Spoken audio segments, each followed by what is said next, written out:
And just like that, through the miracle of audio, video, and virtual reality, we are live for better or for worse. I hope you guys can hear me okay. We got a little bit of a different setup, and we've got Mr. Dan Linss is sitting over here. Dan, give a wave to everybody. You're right there in the camera. Dan is actually in Studio 10-4 live with us today. And as we've said in the last couple of months, we're going to continue to do this until either you tell us not to or we decide we've told our story, and I don't know if we'll ever get there. So there's almost 30 years worth of BS to share. So amen to that, right?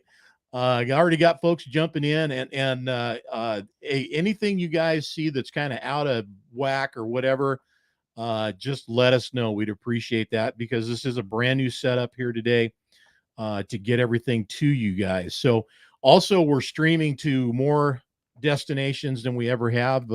We're sharing over on Double J's Facebook page. We're on our YouTube channel, and we're also streaming in the group. The unfortunate thing about streaming to the group, if we stream directly to the group, I can't see who it is that's saying good evening, hello, how you doing, any of that. So if you want to say who you are, as well as your greeting, that way we know who we're talking to. We love that, and that way we can say hi back to you. Stephanie Haas, the Diesel Addict, is joining us in the studio today. There she is. Good to have you on there, Stephanie. Appreciate you being part of the show. Dave Cooper, Rick Nay, and one of my oldest friends, no kidding, known this guy since kindergarten. First day of going to school ever in my life, this guy was there. Chris Darch. Chris, how you doing, buddy? Thanks for jumping in. Charles Hale, how you doing, Mr. Hale? I hope Ethan's there with you, and you guys are doing okay. You know, just in talking to Dan got here about an hour or so ago, and the funny thing about this week versus 2 weeks ago now, right? 2 weeks ago now, yeah, we're experiencing a 55 or 60 degree almost temperature change from what it was in Louisville. You know, the last day I was standing out there. You guys haven't seen this footage yet, but I was standing out there and on the loop around the show, and there's our overview around the Kentucky grounds, and it was 35 degrees out at whatever time in the morning it was. I can't remember, but all I can tell you is it was freezing ass cold, and I took one for the team and got it done. and now it's 90 outside. Now it's 90 outside. So welcome to California. Oh man. Want to say thanks to everybody and all the great time we had and meeting up with everybody back there in Louisville. And of course, everybody's back home now and back to somewhat normal, doing what they normally do. And whether you're out on the road hauling a load or you're back home cleaning your show truck, getting it ready for the next venture, we appreciate all you guys and all the work that you did out there. Dan, you want to jump into this? Or you want to close Matt's out first? What do you think? What do you want to do? Talk about Matt's? Let's close Matt's out. Let's get that done. Close it out. Give me your take on the show, and you know, we're not going deep, so just give us a quick overview. What do you think? I mean, I've heard a lot of different talk, a lot of people, different views, and I have to say, from our point of view, from 10-4 Magazine, having a booth, being the media there, it was amazing. It was a great show. Apparently, from some other perspectives, there were some problems. You know, there were some issues, some OEMs, well, all the OEMs were not there. Lack of OEMs. Yeah, the big room wasn't full at all, and apparently had a divider of sorts up. I did not even see it because we were so busy in our room. I didn't even get a chance to go over there and check it out. I'm with him.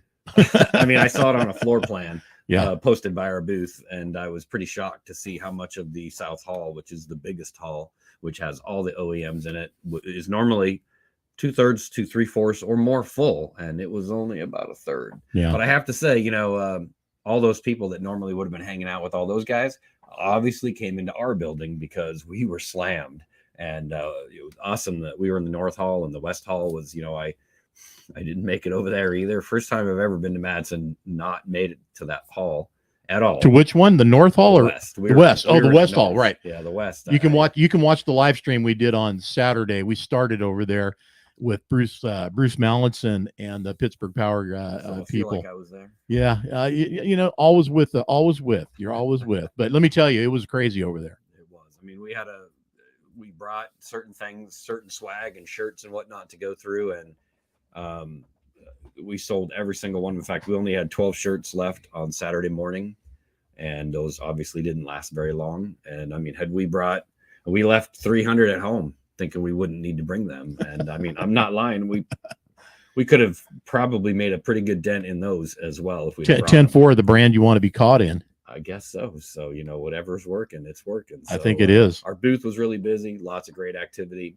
A lot of people coming by and having good things to say, subscribing, interested in advertising, buying swag, telling us stories, whatever might be the case.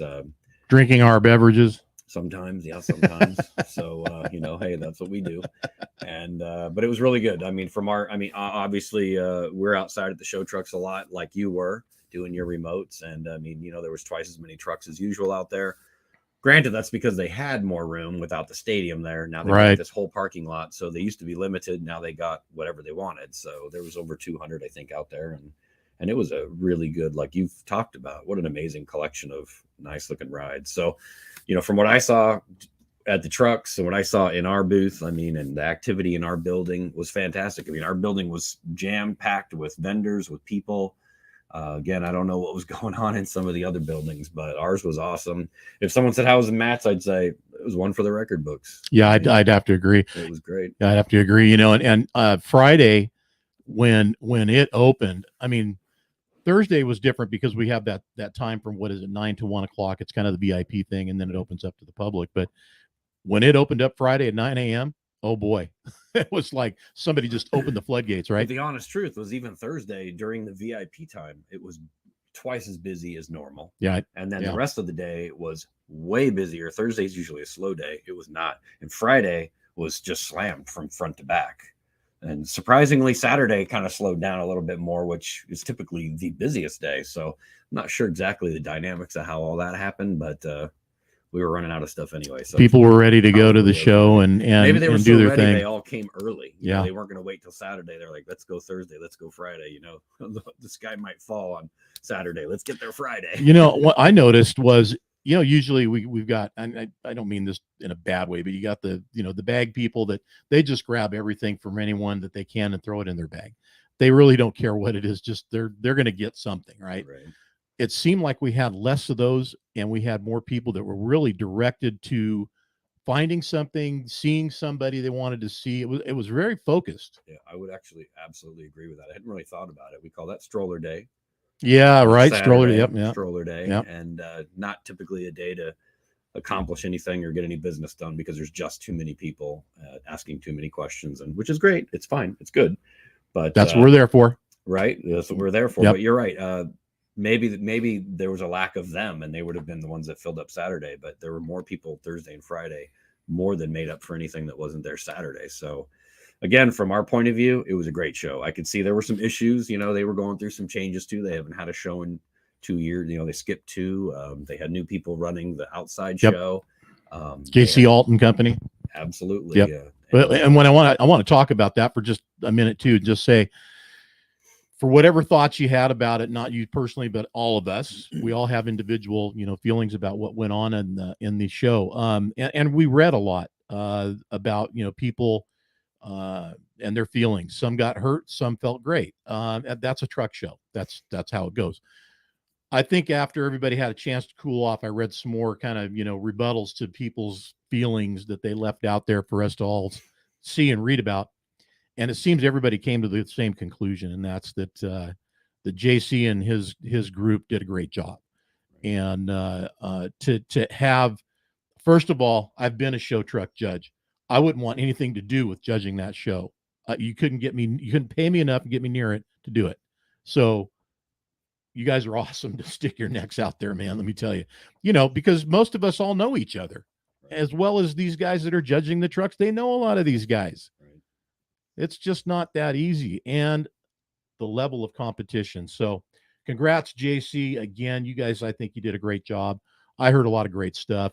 So I want to, continue to spread that feel. I want to take also a second. Hey, Gary Jones in the house. Benji, Kayla Rawson. Yeah.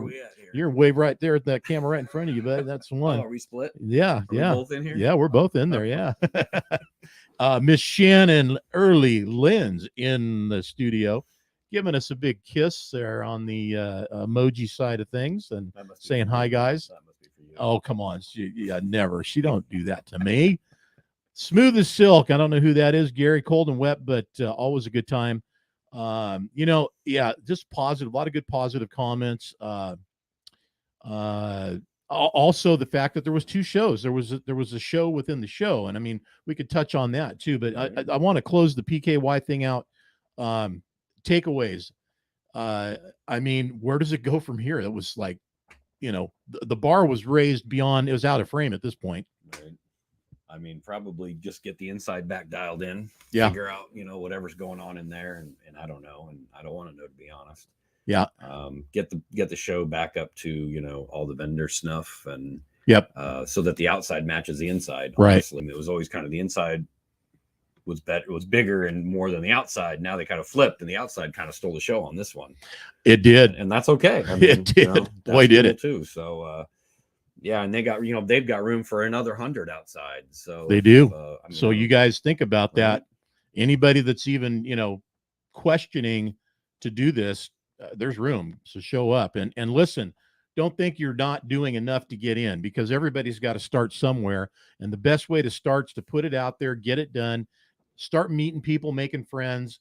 And believe me, everybody jumps in to help everybody. It's kind of one of those deals where, you look and see what's going on and start making friends and meeting people, and it goes from there. And I can't say enough about JC and his crew. I mean, I know that they've been involved with that show from the side for years, but to actually, take it over their first time, everything I saw, they nailed it. It was good. Everything went smooth. Again, I wasn't a competitor out there. I don't know all the details, but from an outsider kind of looking in, it looked good to me. Well, the biggest complaint that I heard was the fact that the guys had to, they had to stand around a lot and wait. And you know what? That's every show, man. That was not a unique thing to Louisville, to the show. And Gary Jones says, anybody wants to come, you can park next to me. There you go. That's there it is in a nutshell. Couldn't ask for a better guy to hang out with either, I would man. think if people out there had complaints, it would be that gosh dang wind. Yeah. Not only was it cold, but I mean, it was just blowing constantly. Some days worse than others, but man, it was every time I walked outside, I was like, dang, it's still blowing. Yeah, the wind just never did let up, and it was supposed to, but it didn't. So yeah, we got through it. Again, it wasn't snowing. Hallelujah. Didn't really rain. Hallelujah. A little bit before, but not during. Saturday it was beautiful, a little windy, but gorgeous. Cold. Man, it was cold. One last thing on PKY. Any standouts that you want to say? Hey, wow, what a great, I think the standout would be all of the big winners. I mean, I think we said 4 out of the 6 big trophies went to people in our family, whether they were cover trucks, or feature trucks, or correct. In one case, it's a truck that's always featured on our back cover. But yeah, I mean, I felt very attached to a lot of the winners, and that felt pretty good. That what we saw a year ago or whatever, right? Yeah. They're now being recognized on the biggest stage. Yeah. So I think that means we're picking the right guys too. So congratulations to all the winners. Thanks to JC and his crew for taking great care of us and allowing us to do things we've never been able to do out there. And so that was really cool. Bringing the 10-4 bucks back next year, maybe. Well, yeah, I had them this year. I just, quite honestly, I forgot to bring them to the awards. And so I said, okay, we're not doing that. Hey, you know what? I think we did good. I think we went out to dinner and spent the money anyway, right? Yeah, we may have. I don't know. By the way, we do have some fun aside from all the work. So our get together Friday night, we found a barbecue place and we all got together with a bunch of our cover truck people and some of our favorite Team 10-4 marketing partners, as well as our inner 10-4 family, and we had a good time. So that was nice. The only thing that would have made it better is if we would have done the barbecue. But well, and tonight I'm gonna feed Dan. I did a 8-pound Boston butt, the nice big pork shoulder. And so what are you eating? Yeah, right. I got barbecue sauce and buns, I guess. Let's talk for and hey, I want to say one thing. I've got a truck in mind, but I'm not going to call it out. I'm just going to say, you know what, man, there was some mind-blowing trucks out there that I just you'll see it. Go back and watch the live streams, and for me, I can't focus on one truck, and I start with one and I go to another, and it's like, holy crap, where did this come from? Yeah, that happened. That was like these oh wow moments that happened out there. And what a great place to be. I mean, I love my job. I can't believe I'm out there doing what I'm doing and having fun and getting to hang out with you guys. Do you want to talk about what's going on out front? I want to talk about the national show National Association Show Trucks. Yep. Yeah, the show within the show. So and we had a live stream from there. Dan and I were both out there at the same time doing that. Tell us about that. You know more about it than I do. Well, they always have something out there. Usually it's only 4 or 5 trucks, and I believe I think they're just highlighting their champions or something from the year before. Yeah, invitation only, 15 trucks, invitation only, right? That was this year. That was this year, yeah. Actually, I guess they do have a competition out there. They did. Well, this year they did. Yeah, they did. I'm not sure if previous years they did because they had a lot less trucks, but yeah, this year they had 15 invite trucks because I think they were limited on space, but they invited a very diverse group, so they had a few in each class, and they gave out some trophies of their own. And like you said, it was a truck show within a truck show. Yeah. So, and that's kind of cool that Matt's and PKY lets them do that. I mean, NAS, the National Association of Show Trucks, is an organization that's been around a while, kind of in the upper Midwest, Michigan, Minnesota, Wisconsin. I think in that most of their events are based in that area, but they've been around a long time. And I think they've recently become advertisers with the magazine, so they're going to be advertising their upcoming shows. I think they have 4 this year. That was their first at Matt's. They got that big one going on too at the end of the year down in Texas. It's going to be a big one, right? Yep. I think their next one is Ownaway, the uphill drive. Oh, that's in Michigan. A lot of stuff out there on that show going on right now. That's going to be a fun one. Definitely. So we're glad to have them, and it was nice to meet some of those guys face to face for the first time. And they had a nice collection out there, and so it was good that could go off without a hitch and go smooth as well, and meet with everybody out there. So here's what a takeaway from me is getting to know that one of the OGs of that is our very own Dennis Mitchell. Yeah, he told me he was a member number 1. Yeah. 01, I think he said. Yeah. Which I knew he was involved in it, but I didn't know he was that involved in it. So yeah, that was kind of cool. Yeah, we've got that kind of connection there as well. You guys got to check out Dennis's contribution in this month's edition too. Pretty good one, and it's very personal, and I think some great stuff in there for us to all think about, so we don't let our health get away from us, and watch what we do and look for the signs that are out there. Lots of comments you guys are giving up, man. I am so happy that you guys are out here and giving us the support. My buddy Chris is out there. He says, I don't even know what you're talking about, but I love truckers, and this makes more sense than a Jen Psaki press conference. Anything does. Well, I don't know if that's a low bar, but hey, thanks, Chris. Thanks, Chris. Oh my gosh, and she's pretty much on the way out anyway, so I don't know what we get next there, but thanks, Chris. That we appreciate that, and Annie Scott, thanks for jumping in, and so somebody from the group, Missouri barbecue is the best. Only if you're in Missouri. You come out here to California, we'll show you what's up. Yeah, we take all challengers, man. Come on, bring it. Bring what you got, because we mesh all the good stuff together here in Cali. Yeah, I do some stuff, California brisket, with burnt ends, and it's a sandwich afterwards. I'll take that brisket and caramelize some sauce and some onions and mushrooms and put it all together and make a sandwich out of it. So there's the California version. Yeah, there's all kinds of crazy stuff we do out here. But anyway, so enough on Matt's, enough on NAST and Louisville, and we look forward to next year being back again, being bigger and better than ever. OEMs, hey, you missed it, buddies. But hey, next year you better support show your up. Industry, man. You guys need to be there. We need your support as ancillary companies. People will come if you come. They came, obviously, even if you didn't come. I don't know who I'm speking to, but you're right. OEM, no, you're in there. I mean, you guys need to be there, if nothing else, to support us and to support the people that support you. I mean, I don't know what's going on in the back scenes there, but whatever needs to fix itself and be fettered out, it ought to happen and get everybody back together and everybody firing together. That's the way this thing works, We're going to give Daniel a little more gain there and hope he can come in a little more there. Gary, give us a sound check on Daniel. Let us know if he's coming in a little louder there. Check. There you go.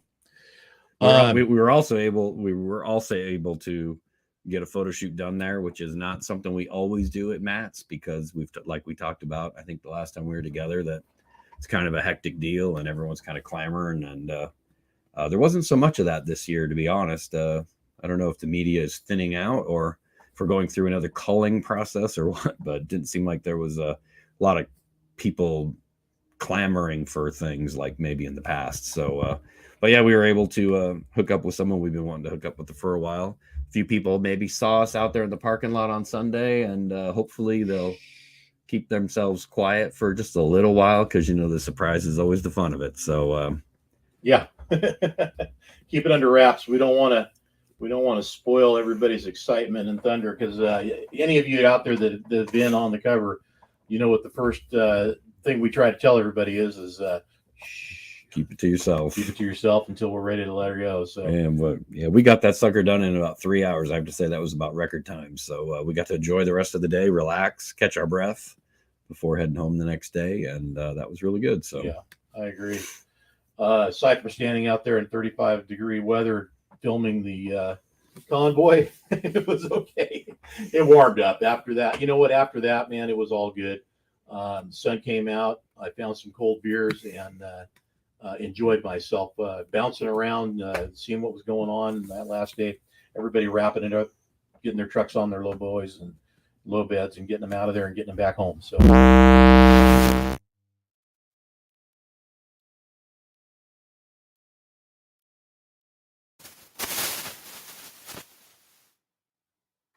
I don't know. I don't know what that was all about, but whatever it wasn't nice. Are we back? There's that gremlin again. Holy crap, man. That was not good. So I hope we didn't blow everybody's ears off. Eric Villette says he's working on building a cover truck. So, yeah, he's got that new Kenworth going. I know we're going to see all kinds of that over there at Frenchie's second annual. I don't know. I don't think he's going to have it done in time. You don't think he's going to have it done in time? Eric, you going to have it done in time? Eric's going to be done? What's going on? Stephanie says, yes, she was sharing that cold air out there too. No whining. I get to whine. It's my show. I get to whine. Oh man, what are you gonna do though? Luckily I actually brought a pair of pants and a jacket, so I didn't freeze like hell, but wasn't too bad. Looks like John Testa hit his word limit for the conversation. maybe I'm being censored, right? You never know. I think Eric is focusing on getting his truck ready for TFK. That's where I think he told me that's where it's going to make its debut. Hey, and by the way, speaking of TFK, just quickly, there's some big strappers coming out to Trucking for Kids in Irwindale, September 11th. Met with a couple of guys that were. One of them was a drag trucker that's coming from Canada who wants to come down. So I need to call and follow up with him, but he's all over it. Excellent. He's got a 2,000 horsepower truck he wants to put out there on that track. So. Excellent. I hope we get more guys like that, and all the rest of you guys, the usual suspects. Can't wait to see you all out there. Well, once we start really putting the pedal to the metal and hitting that, which is going to be very soon, we're working on a couple of the final details out behind the scenes. We're definitely going to hit the drag racers hard. I mean, we really want to get guys to come out, drag race, burnout. We're going to have a lot going on at the track. So it's going to be a filled up, impacted day. If you like the drag racing last year, I mean, I would like it to be 3 times what it was. Yeah, that's our goal. So so get your hot rod rigs geared up, put your slicks on, let's go. Yep. Or just bring out your truck and hope the clutch holds up. Hey, I've seen guys do that right here in Sacramento at the NHRDA that is now no longer around, but these guys came out. There was a father and son. They weren't the only ones, but this father and son came out and raced. They raced all weekend. Right. And then where I saw them next? You told me about that. They were in Louisville. They were in Louisville showing their trucks in Louisville. Yeah, crazy, right?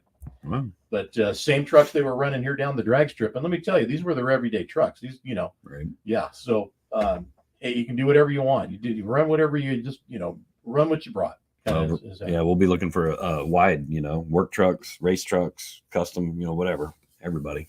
Chris, thanks for showing up, man. I appreciate that. Yeah, I'd love to have you anytime. Jump in. Always good to hear from you. And you go take care of your son. He's got a sick kid right now. So He's going to jump out and leave us. Eric, yep, can't wait to hang out as well.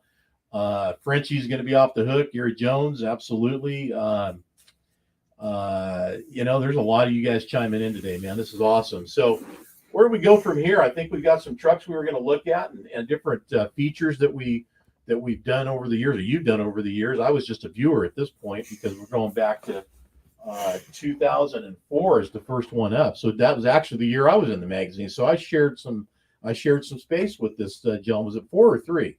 This is 4. 4. Was I in 3? I gotta look. 03, December 03. So yeah, next year up. But wasn't too far after that. Yeah. So looks like we're looking at Daniel Jackson of Peck Trucking out of Utah, and this was shot in the Valley of the Fire, just outside of Vegas, right, Dan?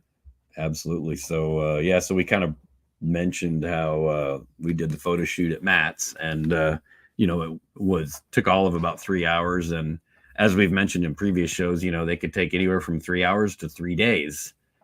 People say all the time, well, how long does a photo shoot take? And well, it takes as long as it takes. It takes as long as it takes, and sometimes you can get it done in 3 hours. I don't think I've ever gotten one done less than that, and I've had them take 3 days. So we dug up a few examples of some of the ones that stood out that took a little bit longer, that we had to work a little harder for, whether we had to or wanted to.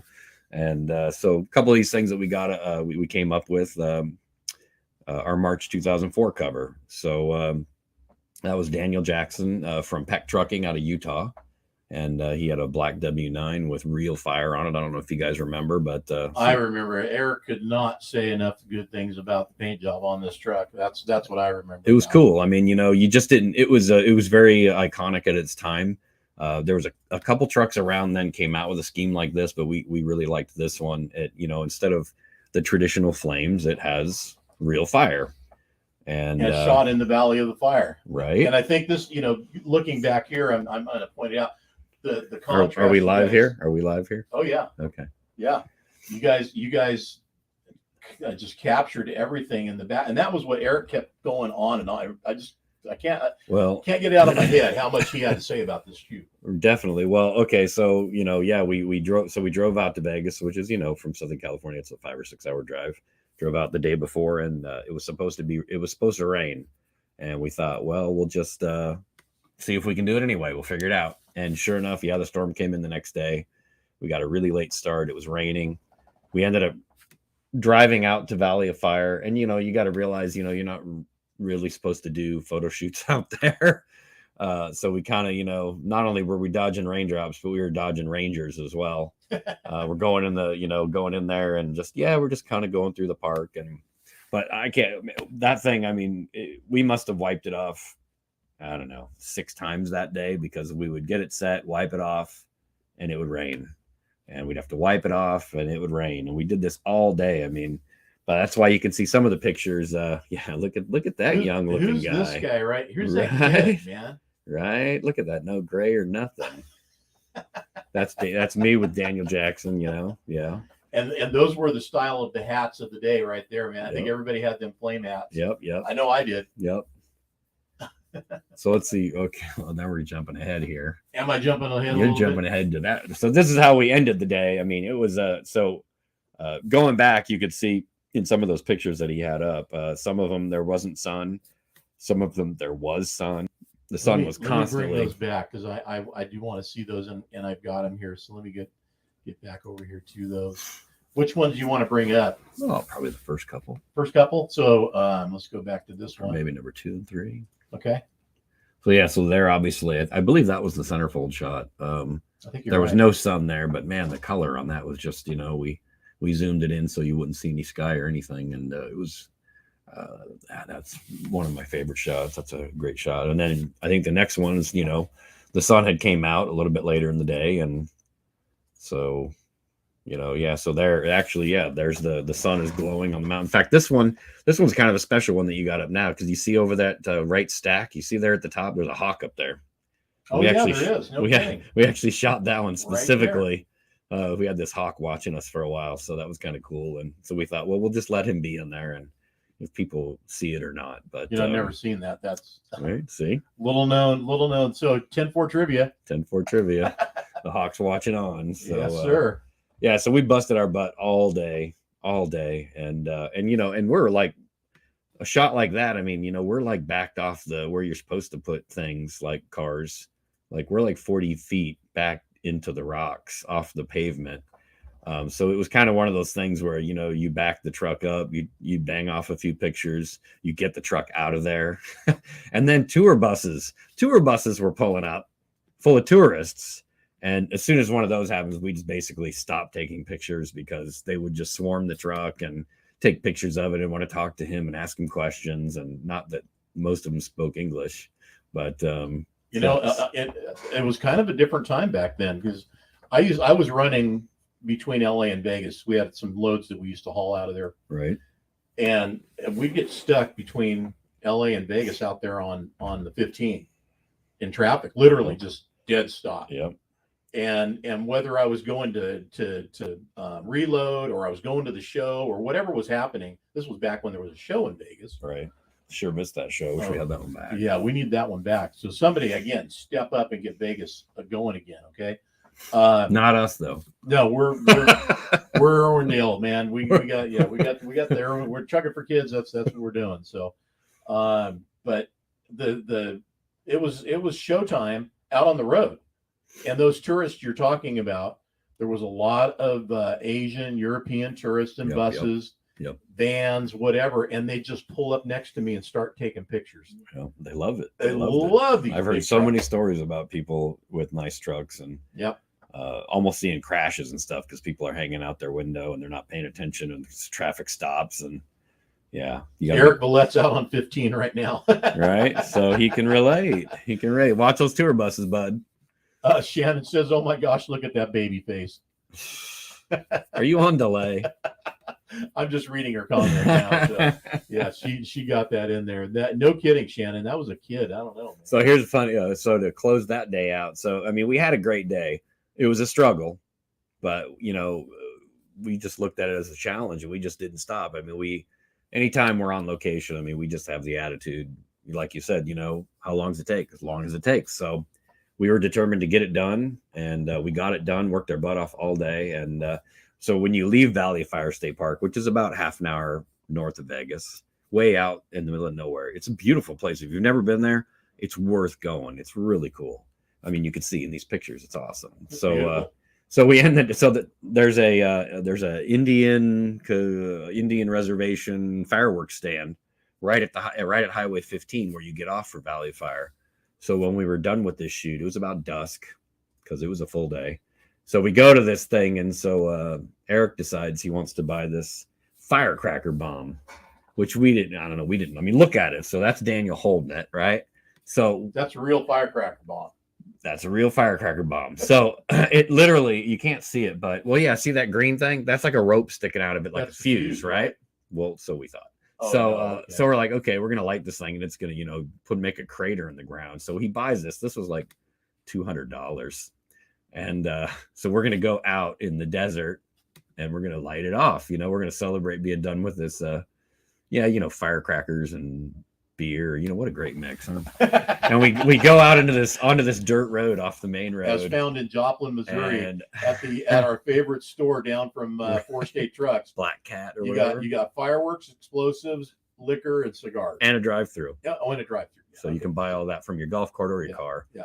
So we go out and we literally, we get down like, we're SWAT behind the car doors and stuff, and I forget who, me or Eric went out, and, we're going to light this thing. And so we light this fuse, and then, we all run. I think we got our cameras ready, and it just sort of, fizzles.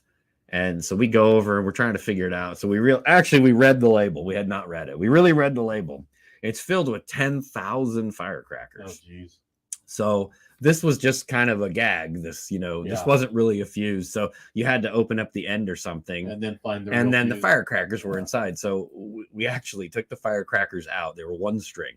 Oh, no kidding. And we went like this all the way down the road. We went across the road, back. We did like this whole big square, and I think we were in the middle. And we just set this thing off, and it was fun for about 2 minutes. and then we were kind of like, kind of yawning. And how many more we got? 5,000 more? Okay. It probably took 10 minutes for those firecrackers to all go off. And you can just imagine 10 minutes of firecrackers. It was fun for about 2 minutes. But so anyway, that's the infamous firecracker bomb. It was a bit of a bomb, to be honest. It was a bit of a bomb, indeed. Yeah, but it made a great memory. What a great picture. And so it was fun. It was definitely fun. So, and as you can see, it was plenty dark by the time. In fact, when it was going off, so the Air Force Base is what's the name of that Air Force Base right there? Nellis. Is it Nellis? Nellis, I think, it's right there outside of Vegas. And we had a couple low flying planes go by while we were that was going off, and we were wondering if we were going to get in trouble. But we didn't. Trying to get us another window in here so I can bring our website back up. There we go.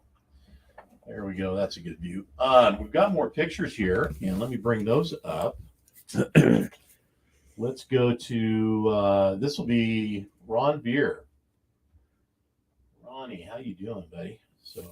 So yeah, I mean, a lot of our long photo shoots, a lot of them are back in the past, but not all of them. So this was, what we shot for March 2022, just last month. We shot it 2 months ago, but the official carrier of 10-4 magazine at Louisville. Absolutely. That's right. He brought all of our gear out and then brought it back home. Not only was he a cover trucker and a good guy and a friend, but he brought our pallets out, and he brought what we had left, our chairs and whatnot, back.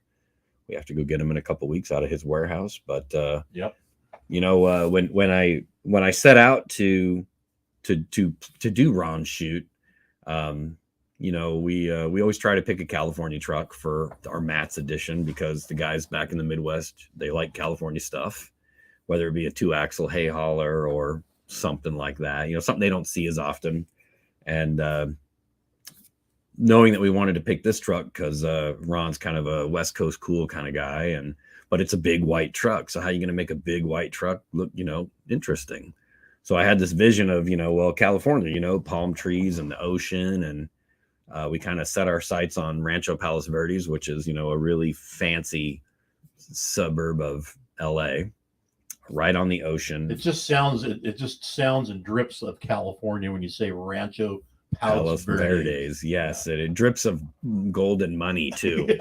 I'm sure that we were not very welcome in Rancho Palos Verdes that weekend. So yeah, we drove out on Friday, Shannon and I, and stayed in Hermosa Beach, I believe, which isn't too far from Palos Verdes. And the next day, the Saturday, we left the hotel at 8 or 8:30 in the morning, and we didn't get back until 11:30 at night. And that wasn't even the photo shoot. Yeah. That was scout. Well, we did do some photos.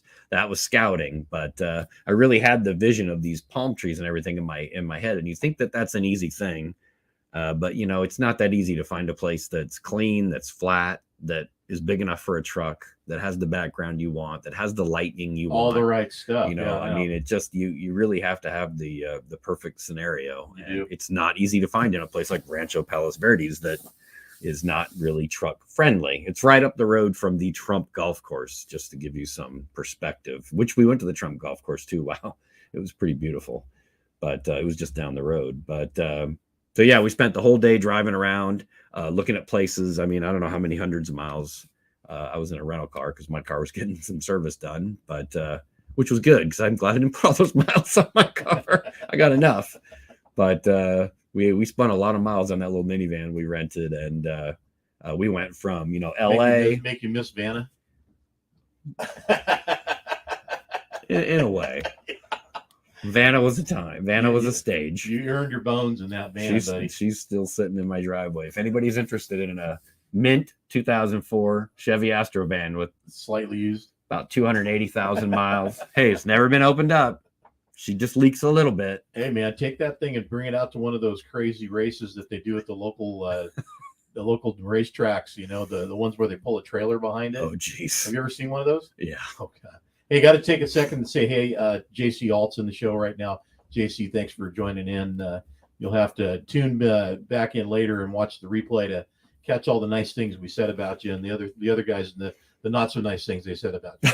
Just kidding, buddy. Nobody had anything bad to say. It was all good. And He says, "Good evening, and good to see you guys at the Bill."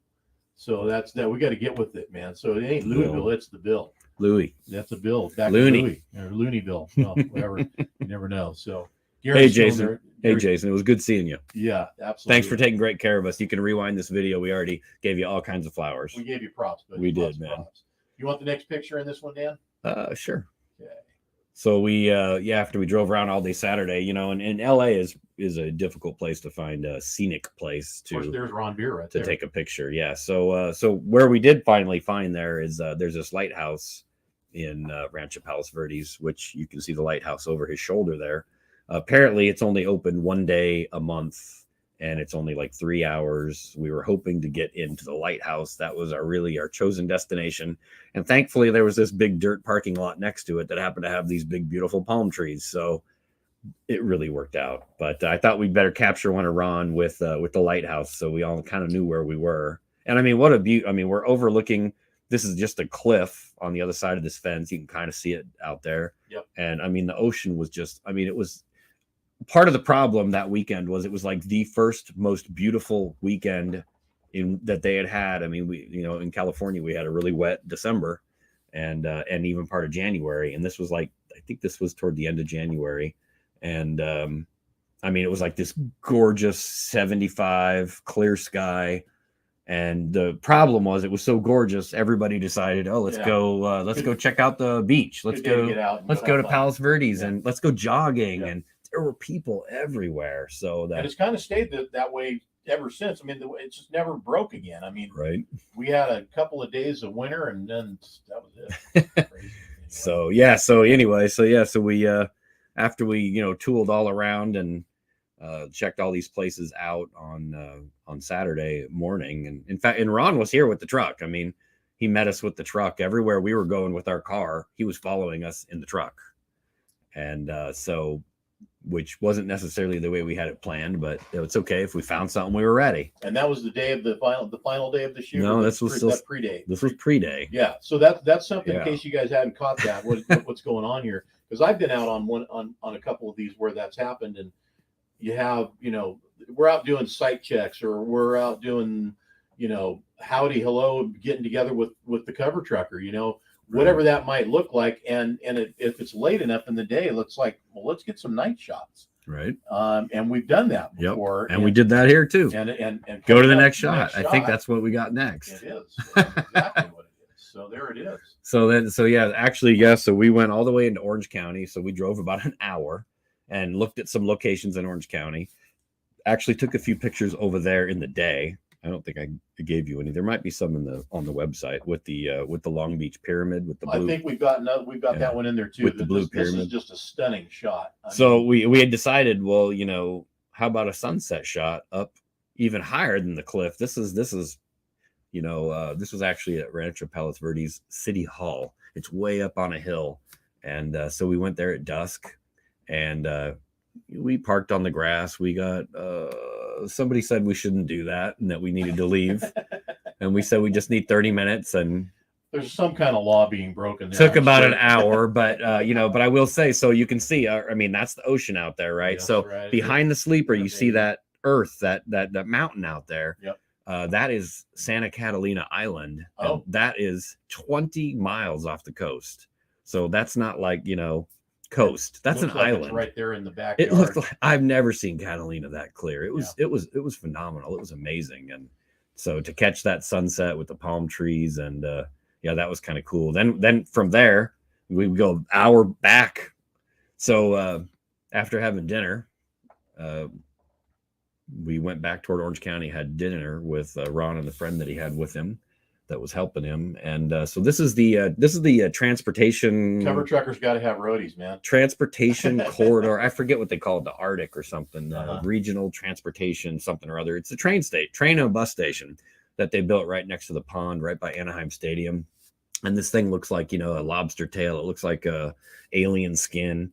And it's got these neat LED lights that change colors, you know, like every 15 seconds they morph to a new color. I like that stuff down in SoCal, like the right? SoFi Stadium thing. Another sight to see, right? And it was super. I mean, it was super cool. So here we're just on the street next to it, and when it's purple, I think I got another one with a different color. I'm going to bring it up right now. And then we went actually into the parking lot, and yeah, so there it is. There it is with green. It also lights up red, pink, yellow, all different colors. So we captured a few of the different colors, but so yeah, that was squared up. Kerry Jones is laying it on pretty thick here, man. Telling JC that he'd have been blushing earlier. we was showing you mad love, JC. Listen, buddy, we love you. We do, and you did a great job. So when I first saw this, I thought you were at SoFi. Yeah. It does kind of have that vibe. It does with the round and stuff. And the colors. That's the SoFi colors. Right. And you know the funny thing, I mean, we were there, I don't know, hour and a half, and man, nobody bothered us. I was kind of shocked. I mean, Orange County is sort of known for not liking anything. Yeah, except itself. Pretty much. So I mean, it was really great. Nobody bugged us, and we had a good time. And you know, by now it's like 10 o'clock at night. We've been looking all day. We did the sun. We had to go all the way back to Palos Verdes, which was an hour, to do that sunset shot for about an hour, and then all the way back to Orange County where we had dinner, and then we went over here. And actually, the pond is, you know, the Arrowhead whatever pond where they were having a concert. Some Mexican band. I don't know what it was. Some big mariachi. Well, you know, some pop star. I don't know. Yeah. But so we're like, we got to get this done and get the hell out of here before they start letting them guys out, or we're going to get stuck here. So we got it done and beat them out of there. And then we had to drive an hour back. Ron lived nearby there, so he got to just go home, but we had to go all the way back to our hotel, which was another hour back. So by the time we got back to the hotel, it was like 11:30. It was a long day. And we knew the next day was still when the big stuff was going to happen. A whole nother day to shoot that truck in the daytime. But we did, you know, and we showed up at that dirt lot first thing in the morning, and thinking that we'll be in there first and stretch our legs and get that truck parked in there before any cars get in there. And Ron shows up at 7 in the morning, and there's a chain across the parking lot, which we didn't even see that there would be one. And they did not open it until like 9:45. But we were able to get in there and get those shots with the palm trees and get that shoot done. Went back to his place in Santa Fe Springs and had a few celebratory cold ones and chatted a bit. And so, yeah, it was, you know, I mean, kudos. I've said it before. Thanks to Ron and his friend for pretty much giving up their entire weekend, because, you know, they were busy on Friday getting the truck ready, and we were out all day Saturday, all day Sunday. And then, it paid off. This, I mean, you shot her right. It's just an outstanding sights, and the pictures themselves of getting them all set up and done, but everything just came out phenomenal. So, and you know, the funny story with Ron too, I mean, I mentioned it in the actual cover story if people read it. You know, you guys do read the story. I hope so. Come on, man. Clayton Driscoll, thanks for jumping in, buddy. His wife tried to get him on the cover secretly. Almost 20 years to the day prior. He had a white Peterbilt. It was plain white, and it just didn't happen. She was trying to surprise him, and we were kind of trying to do that. Since then, we have completely rethought the surprise thing. If you are thinking about surprising someone, we're not going to do that. We do not do surprises. They usually do not end up well, and we'd rather not do surprises, at least not with the person that we're shooting. We want to surprise you guys, but not them. We want them to be part of the process and have some fun. Better to be a part of the process. You know, Ron was probably disappointed when he found out that he, you know, almost was on the cover 20 years ago and wasn't. But I asked him, I said, so was it, you know, worth waiting 20 years? And he seemed to think we had our stuff together much better now. Everything was better. You know, the magazine is a lot bigger, better. All the gear that we use is a lot bigger and better. And you guys, he seemed to think 20 years ago. Now, from my standpoint, wasn't that long ago. That was 2002. Well, think about it. 20 years, man. That's right. 20 years. So he said it was worth the wait. So I felt good about that. And I was happy with how everything turned out. We had to bust our ass to do it and give up the whole weekend, but that's what it took. Yeah. So, you know, it paid off. It paid off. Hopefully everybody enjoyed it and sees how much work we put into these things. And, you know, we really strive to put good pictures in the can, and, you know, hopefully we accomplished that. I like to think we did on that one. We've got more that you brought with you today as well. Let me bring it on up here. Justin Spies in the show. And let me see if I missed anybody. Clayton, good to see you in there. Clayton has a feature in our current April edition. Yes. Mm-hmm. Which one is that? Which truck is his? It's Blue Kenworth. Ah, Mm-hmm. okay, got it. Well, let's bring these other ones up. All right, now. And there's obviously been a lot of there's a lot, and we'll go over them over the next few shows, times, whatever, whenever we do end up talking about things. But is this the first picture you want to see, or the last one? No, that's not the next one. That's not it. Mm-mm. So we're going to red truck. Mm-hmm. Okay. Not that we rehearsed this or pre-planned anything, guys. Nah. No. Why would we do that? This is all just super off the cuff. Hey, yeah, I recognize that. Okay, let me bring this guy back in. Hang on a second. We'll bring it back in. None of that was up on the screen, by the way. So let me bring it back up on the screen. There we go. Okay. Back in. There you go. Honestly, I have to say, of a lot, people sometimes they say, well, what was some of your favorites? I would definitely put this one for a lot of different reasons in one of my favorites. But the biggest is that we had this thing happen that it just happened. We didn't even plan it to happen. And it was just kind of amazing how it did. So this is Gary Ross when he drove for Joel Olson Trucking. I don't believe he does anymore, out of Vancouver, Washington. Without getting into all the detail, I mean, you start in Vancouver, which is, by the coast. We drove all the way across the Columbia River, which is right on the border of Oregon and Washington. The Columbia River is the border. We were on the north side, on the Washington side.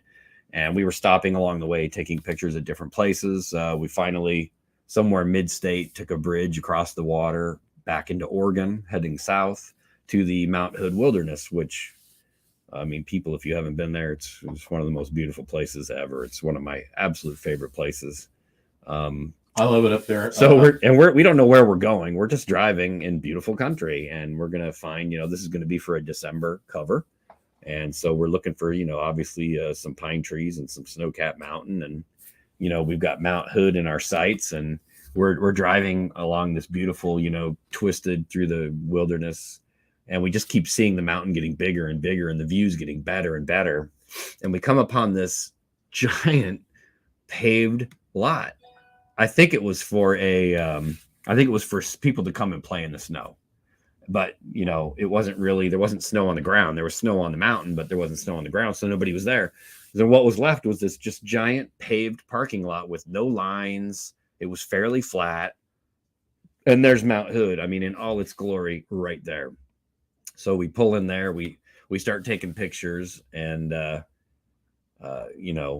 obviously I think we nailed some amazing shots, but it kind of, as I'm there, I'm like, it was just kind of eating at me that it seemed familiar. Mm-hmm. And I don't know what happened, but it dawned on me that this was the exact location of a cover from 21 years prior. Wow. Now, and you have that picture. So it wasn't a picture that we took. And that's in here in the one. It is. Okay, it is.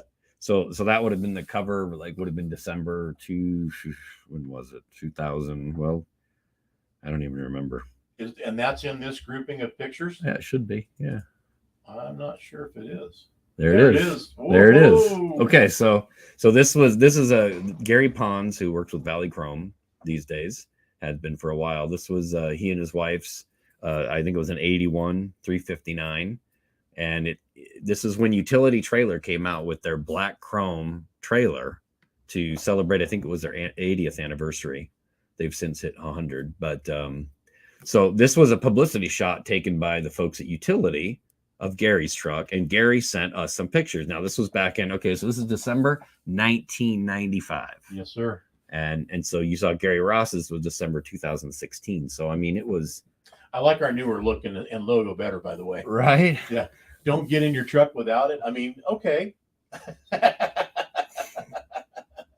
that was our American Express, 10-4 Express. Yep. Right. Right? Yep. Get it? Okay. Anyway, 10-4 Express. No, I like where we had our reasons. At. So anyway, so this was our cover, and I realized, I mean, we are literally in that same lot. That's the same view of Mount Hood. The forest is the same. I mean, it just was. I actually went on my phone and I found that picture, and I'm like, I just couldn't believe we were in the exact same spot. It was almost 20 years later. or maybe it was 21 years. It was actually a little over 20.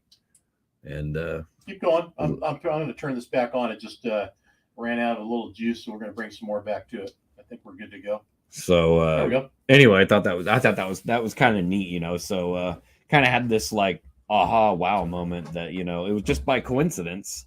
Here we are, and we're shooting a December cover, Snowcat Mountain.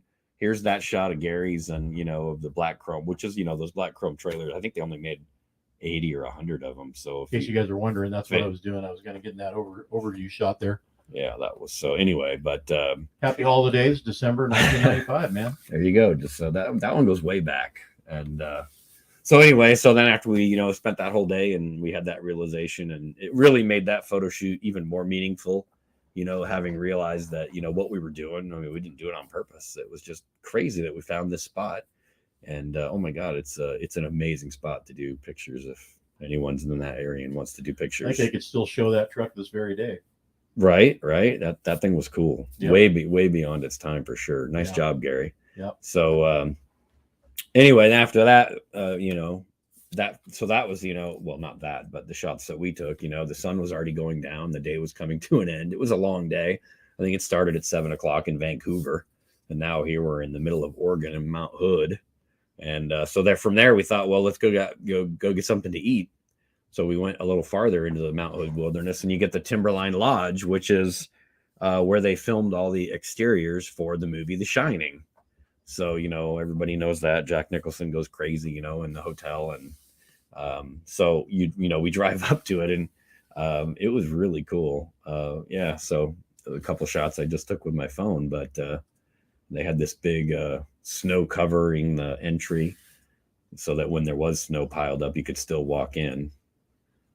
But anyway, I went in there and had an amazing dinner. It was like a 5-star restaurant, and we're just, you know, a bunch of, you know, dirty, tired truckers and trucker photographers looking for a steak or something. But we had a great meal, and it was kind of neat that we ended up at this place that, you know, oddly enough, I think I only read 2 books in my life from by the time I was in high school. And The Shining was one of them. I think I did a book report on it. And so that kind of was kind of cool. So I'm getting a phone call here. We're going to kill that. Jamie Williams switched over to view from another location. So he's showing up now, and he's been watching the whole show from another group, or right. So one of the other places we've been streaming to. So well, Jamie's not going to get featured in today because his photo shoot went well and was quick, and that's not what these were necessarily. I was at that one. But I would say in those shots we took of Never Satisfied in the Cave. Yeah. Wow, some of my favorites of all time. Yep. I mean, I couldn't have been more excited to be down there in those caves. It was perfect. Just perfect. Awesome. Right. So we're thanks, back Jamie. Side by side, by the way, there, Dan. Right. So just the two of us. I'm going to take those out of there and move on down the road. I think we got one more, right? I think we do. I don't know. People bored yet? No, man, they're still hanging in there. Let's just go. Well, we got this last one. Let's get her done, and that is right. There we go. So you want the truck first, right? The night shot against the rocks. That'd be loud. Let's bring that last. Okay. You want me to open up with the sign? That's the first one in a row. Sure. Or truck. You want to bring a truck? Yeah. So the last one we got kind of queued up here was that'll work. So this was Chris Keeklehan out of New Jersey, Sundance. Very cool cat, very cool guy. Had a lot of good times with Chris. So we met him in Vegas a couple years ago. I think this was for 2016 or May 2016 cover. And it was really cold then too. Vegas was going through a cold snap. It was like in the 20s. And again, windy, much like what we just experienced at Matt's. We spent, I feel like it was 2.5 days with Chris. I mean, we were just hanging out, having a good time. We were shooting that truck everywhere. Keep talking. I'm got Evan just jumped in. He loves the picture right here. Right, I bet he does. Evan, I told you I was going to put that right there. All right, I didn't lie. I like it there too, man. So thank you, buddy. Somebody else in here too jumped in. Joe Wilson and they're saying hi. CG Sosa in there says howdy to both of us. Mr. Daniel Linss, we're all hanging in here like an old rusty fishhook. So I don't know. And I don't know who said that. They're watching from the group, so I don't know who your ID is there, or your handle is, but yeah, come back and let us know. Go ahead, Dan. Sorry to sidetrack you there, buddy. Is that picture up? Which one? That one? Yes. Oh, okay. Yeah, that's just out in the desert. I mean, we took him out in the desert. The first place we actually went was the Neon Museum. You want to bring that up? Yeah, we have some pictures from there. And so I don't know if anybody knows about the Neon Museum. I think we actually had to pay and get a permit for this place. And I have to say, this would be the only time in history we ever paid for a place and got a permit and did it official. I think we got like 1 hour for like $500. It was ridiculous. That is ridiculous. It was ridiculous. But so yeah, so the Neon Museum is in Vegas, and it's like all these old defunct hotels. They pulled all their neon signs down like this from the Stardust, and they have them all set up, and they've got them plugged in, and at night they light them up, and it's pretty cool deal actually. Is Vegas Vic in there? Did you see him? I think is that the smoking cowboy guy? Yeah, because they had to redo with Vic. He might be there. He might be there. Just about everything you can imagine is there. It's a pretty cool place. I have to say, if you ever get an opportunity to go there. I think they brought Vegas Vic back to the Strip, but they had pulled him down. Yeah. And I remember seeing pictures of him in there. I'm going to bring another shot up here. And there's some crazy ones in here. This is a great shot right here. Let's bring this one up. There you go. So I'm going to let you. One of the things something at the door here that just came up. One of the things that Chris wanted to do was to get some rolling shots down the Strip, and I'm not even sure if trucks are allowed on the Strip. So we kind of just did our own thing. I think I was in the back of the pickup truck. Eric was driving, and I was in the back of the pickup truck. And we just kind of went down, and he just kept blowing smoke, and we're trying to get hotels and different things in the background. And eventually I think we stopped at the Welcome to Las Vegas sign that is on the road, blocked the road, that popped off a few pictures. I don't know how great they turned out, but it was kind of funny because, we were causing a big traffic jam, but what are you got to do what you got to do, right? And just arriving into the Studio 10.4 confines is the brand new Studio 10.4 mic that's going to go in place of the old one we've been using to go with the new studio setup. So I'm going to bring up another shot here, and this one. Yeah, I wouldn't say that this was a difficult photo shoot, but it was a long photo shoot. I mean, we got a lot of places you can go to and around where you guys are at. That crazy bunch. We went to the Harley dealer because they had a neat brick building, and Chris is a Harley guy, and so he wanted to take some pictures at the Harley dealer out in front. The pictures turned out okay, but we went in and we goofed off. That's Eric and I, and I think there's another one. I think Chris is. I think there's a lot of moments of you like that with your hands around Eric's neck, isn't there? Is that? Pretty much, yeah. That's pretty much how I was always feeling, That's Chris. Look like they're on a hot date, huh? Riding the Strip together, right? Yeah. Not sure we ever told Chris we wouldn't publish that somewhere. So if you're seeing this, Chris, I'm sorry. I hope you're okay with that. Thanks, buddy. Appreciate you. Appreciate you for being a sport. There he is, right there, and that's back at the back at museum. Yep. But we spent the whole day goofing around the Neon Museum, down the Strip, out in the desert. That night we drove out to Hoover Dam. I'm going to bring the night shot up. You can bring that one up. And I've talked about this shot before in a lot of different places. Definitely one of my top 10 favorite shots ever. We had just purchased a bunch of studio lighting, and we had it with us and we decided we were going to play with it. So we were going to go on Hoover Dam and get a picture.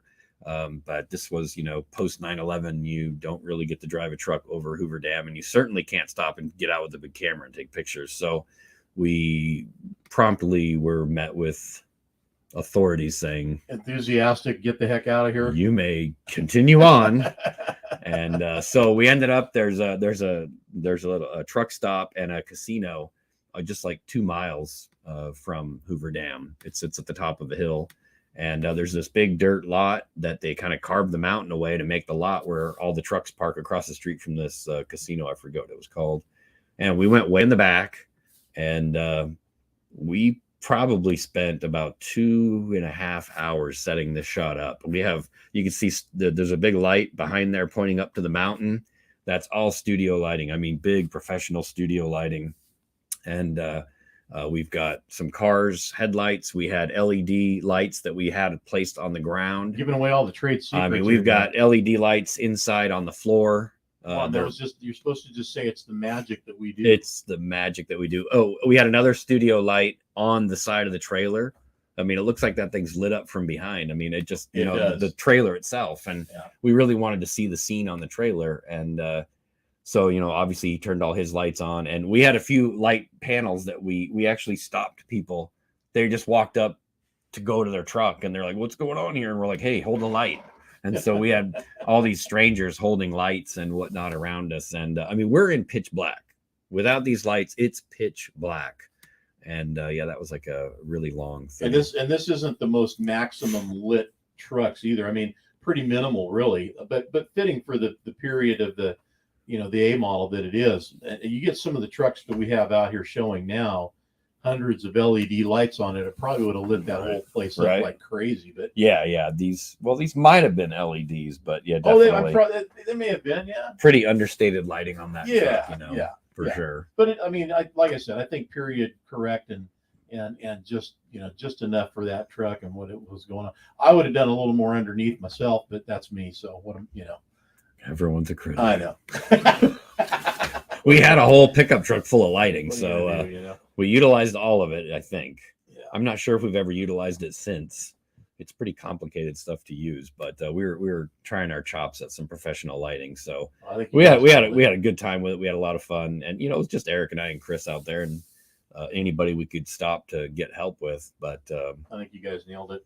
Yeah, and I mean, the next day we did a whole bunch more, and I mean, but again, I was you just never know when you're going to get that gem in the camera. And to me, that was one of them. And then that's completely, there's no Photoshop whatsoever. That's the way the image came out of the camera. So I was really excited about it.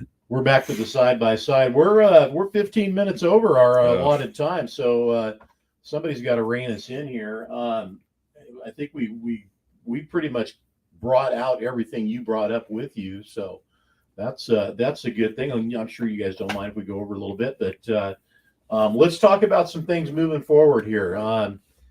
We're hitting our stride in April, beginning of the month. We've got a lot of things that are in the works, so to speak, especially near and dear and important to our hearts and to our presence and identity at Trucking for Kids. So September 11th is the date. And more to come on that, right? That's kind of where we're at. Just more to come, right?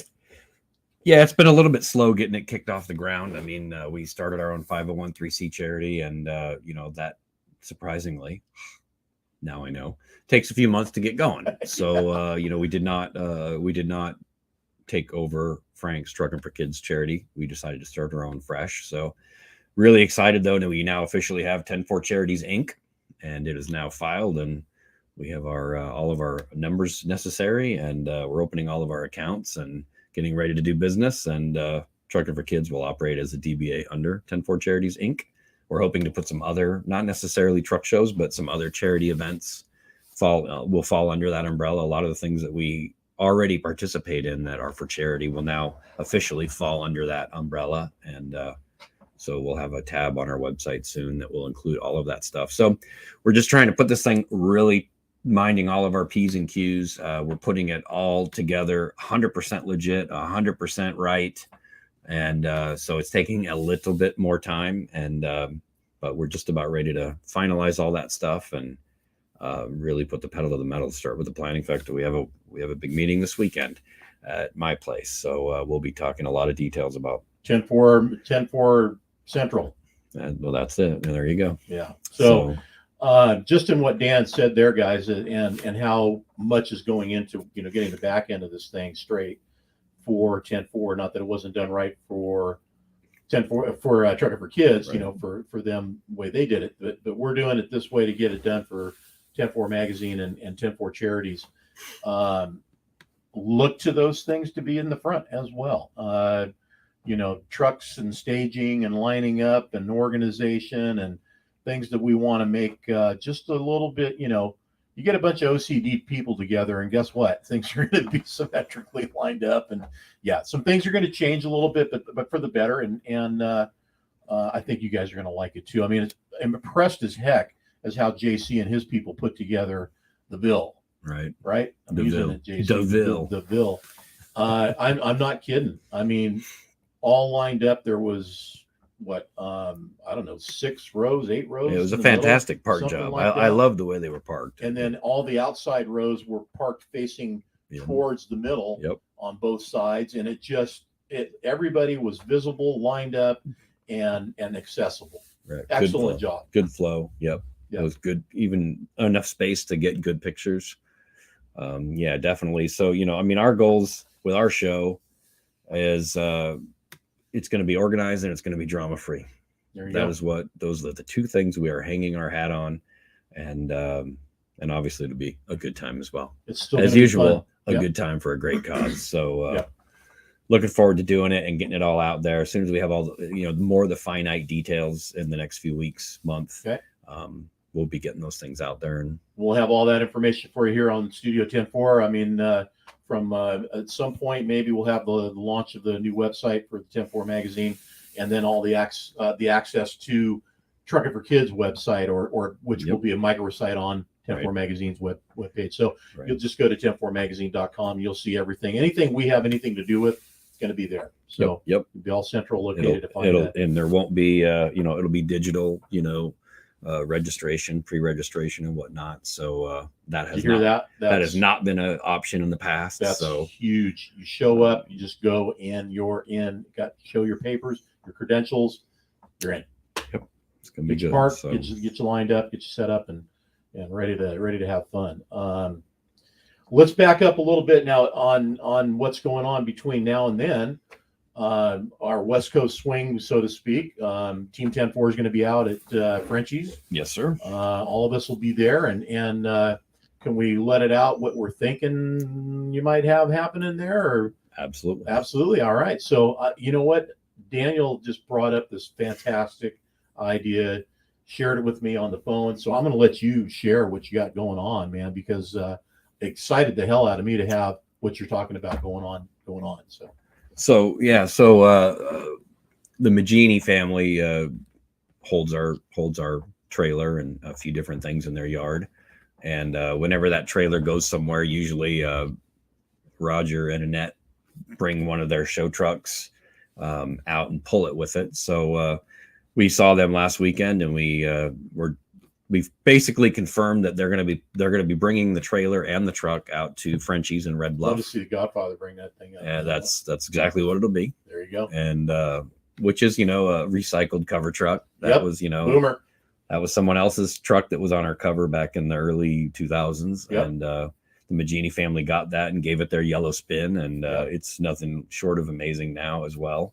So they're planning to bring it out. We're going to set up a pop-up in front of the trailer, promoting Trucking for Kids, and we'll have some people there that will be giving information and talking to people about it. We'll probably have our 10-4 booth set up right next to it. So we're trying to get it to the Merced show as well. So we're in talks to get those. I mean, we really want to get the word out to the people here that will come to our event, and the people that will come to our event is the people that go to that event. So for sure, definitely want to tap into that. Well, look at that to happen then at the second annual Frenchie's Truckers Jamboree, and then of course the CG Sosa Memorial Truck Show down in Merced. And I think that's great. Love to see Trucking for Kids have a presence at as many shows and places that the opportunity presents itself, so that we can get the word out and do as much good with it as we can. I mean, 10-4 didn't have to do anything with this show. Believe me, our plate's been pretty full,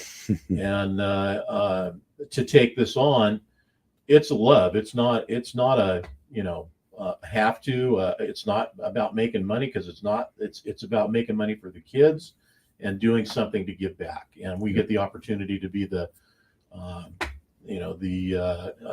charter of this show that's ran 40 years, and now we're going to go to. Are we considering this year 41? Are we going to go with that, or how's that? What have you guys thought about that yet? I mean, this is the 41st show, or oh, absolutely. okay, so we'll just continue. We're that not going to on restart. No. Yeah. Okay. Good. I mean, even Frank and Diana were not the originators of it. They stepped in. They Okay. were involved with it, but right.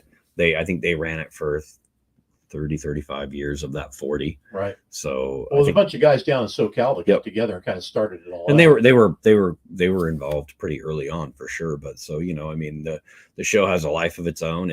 It's a great show. We've been part of it for 25 or 20 more than that, probably years. And it just made sense, in honor of what the show could do and the good times that it has provided for us, for all you guys. And, just in honor of Frank and Diana for all their hard work, you don't want to see that stuff just go away. So it just kind of made sense. Not that, like you said, not that it's not a place to make money. It's a nonprofit event, which means we cannot profit from it, and we will not be profiting from it. But we are really committed to doubling, if not tripling, and very short thereafter quadrupling what the proceeds from that show are. Is our goal. So we really want to donate a nice chunk. We're still looking at Shriners. Is that still the well, pretty much? Yes, I'm waiting to talk to them. Okay. Assuming that they're excited for us to be involved with them. If they are and they're willing to help us, then that will be. If not, we'll look somewhere else. So absolutely, there's plenty in need, I'm sure. Absolutely. I mean, geez, man, maybe we take up a deal or donation for the people overseas right now that are being run over in this terrible battle and war. Not even a war. I don't even know what to call it, but there's people out here in the world that need help. There's a lot of them, and there's probably a lot of kids out there that need help as well. So. And honestly, it's exciting and fulfilling to be in a position where we've gotten to a place where maybe we can help people. And so it's a whole new chapter for us. We're very excited about it. It's a lot of work, a lot more work than we probably anticipated. And everything is like walking through peanut butter trying to get things done. But I think that once, we get, all these big pieces in place, and we're very, very close. Might have even happened today. So I haven't heard, but fingers crossed on that. And once everything gets to the point where we can actually, have a crystal clear vision of things, then I'm sure we'll be reaching out to people for assistance, volunteers, and honestly, the whole deal. Doing this once a month, coming up here and hanging out with you and doing this and just kind of sharing memories and history. I mean, I have some ideas on some different things that we can talk about. And if there's things you guys want us to delve into, please, bring it up. I mean, one of the things that we'll probably talk about is Trucking for Kids, specifically when it gets a little more close to it. We have 25 years of Trucking for Kids memories. So maybe we'll go back through some of the more fun moments and, some of the show trucks that were popular, 20, 25 years ago. Probably a nice walk through the past. That would be cool. People would enjoy that. So, that would be cool. Yeah, absolutely, guys. And we're going to wrap it up now because most of you probably are gone and had to go back to work and get a meal or whatever you're doing. I know we're down in the count right now, but appreciate everybody who tuned in tonight. Thanks, Dan, for coming up to the studio 10-4 North and thank you. And making it happen here. And he and I are going to have the after show briefing and debriefing and 10-4. Oh, wait a minute. My cup is empty. Hey, you wait. My cup is empty. Yeah, nothing in there, man. We need to take care of that. So,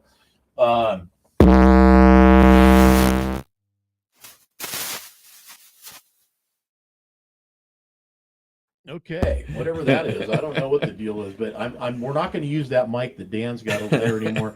Number one, it's a powered mic, so we have to use phantom power. For those of you that are audio heads out there, you know what I'm talking about. And for some reason, it just doesn't like it, but we'll get that squared away. You guys have any thoughts, ideas about upcoming shows when Dan's going to be in studio and things you'd love to see, especially from a historical point of view and things that in the past have gone on over the years of the life of 10-4 and shaping it over these almost 30 years. I mean, he's wearing the 25th anniversary shirt right now. We're going to be hitting 30 here. It's already almost 5 years old. I would say maybe two, maybe one of these shows, we could do, just a Q&A. Yeah.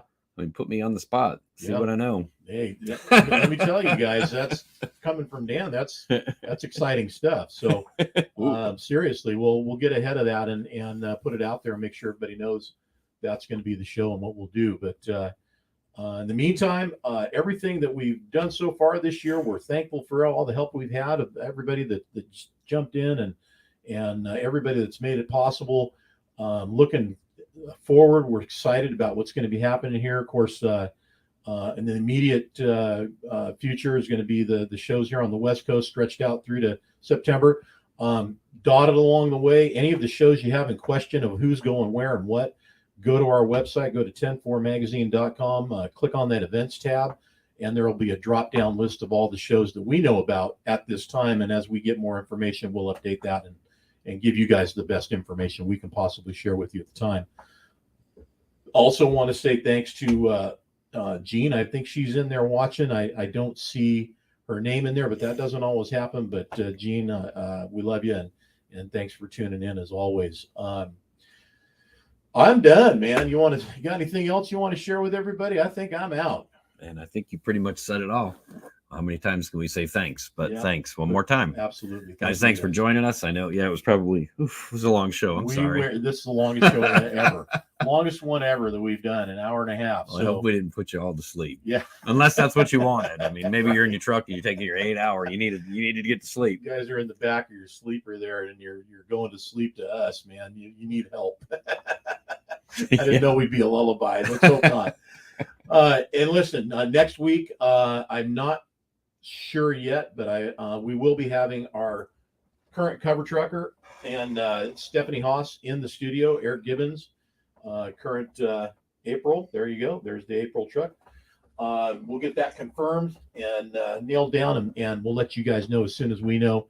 But we'll have them in the studio with us, and we'll get the little bugs we got worked out in here that need to be worked out done. So a little different setup, and we're just kind of improving continuously to try to perfect this. If you guys haven't noticed, if you're over on YouTube, you'll get the benefit of the full 1080p stream. Facebook, not so much, but it is in 1080 now. We've upgraded our stream capability and the ability to stream to more locations. So Charles, Jamie, CG, Gary, Evan, everybody I'm looking at here in the queue right now.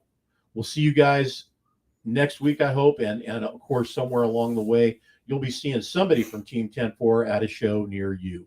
Keep the shiny side up, guys, and we'll see you next week, Wednesday, 4 p.m. on the West Coast, and 2-3 hours difference wherever you're at. Till then, take care. We'll see you.